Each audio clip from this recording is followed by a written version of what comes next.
Kaixo Joseba, gaur elikutiken etiketa nutrizionala inguruen hitzeitean atorkizue. Aitziber Aizpuru naiz, dietista nutrizionista.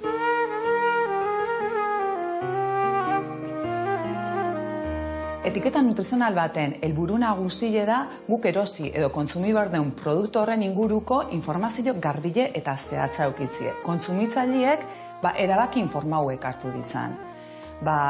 Osagaiek izateie, ze alergeno ditun, ze jatorri dauken, ze balore nutrizional dauken, iraungitze data, kontsumo lehenetzi data, eta bar. Eta iraungitze data eta kontsumo lehenetxin datan artien desberdintasun batzuek daude. Iraungitze datak esan nahi duna da fabrikatzaileek produktu horren kalitatie eta segurtasune bermatzeuen azken data izango litzeke. Hau da, data horren ondoren, produktu hau ja seguru ez litzeke izango. Hau da, gure osasunetzako arriskutsu izan lehike. Baina beste aldetiken, kontsumo lehenetxi datak esan nahi duna da, data horren ondoren, produktu honen kalitatie ez dela bermatzen, baina indiken seguru izan lehike. Hau da, produktuen balore nutrizionala, kolorie, teksturia aldain lehike, baina indiken seguru izan lehike. Eta ze informazio emateigu osagaien zerrendak, fabrikatzaileek produktu hau egiteko erabili dituen osagaien inguruko informazio emateigu.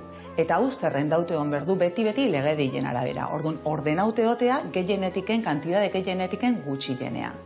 Zenbat eta osagai gutxi joki produktu batek, oindik eta hobeto, eta zerrenda hortan aurrien kalitatezko osagaiek egotie komeni da. Horrek berbako eguna da kalitatezko produktu bat izetie.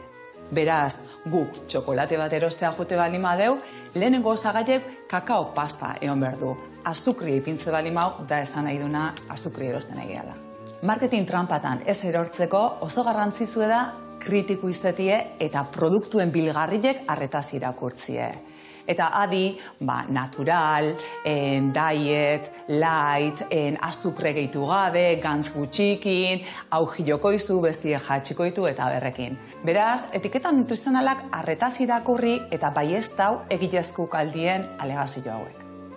Nere gomenbilua erosketa osasuntzu bat iteko izango litzeke.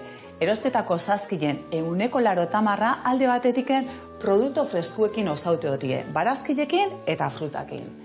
Bestalde, lekaliek, ale integralak, zerealak, azilek, esneki, jogurrek, gaztaiekin, eta beste parte bat utziko genuke produktu izoztuekin. Osagai zerrendagadekuek edo osagai zerrenda txikile daukebenak. Eta azkenengo eguneko 10 utziko genuke produktu prozesauekin eta ultraprozesauek tartimeinak utziko genituzke.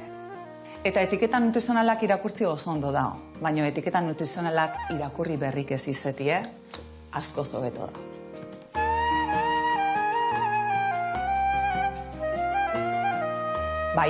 Joseba, gaurkoatiken ja bukaute uste deu, eta espero baliogarriek izetie gaurko gomendiluek.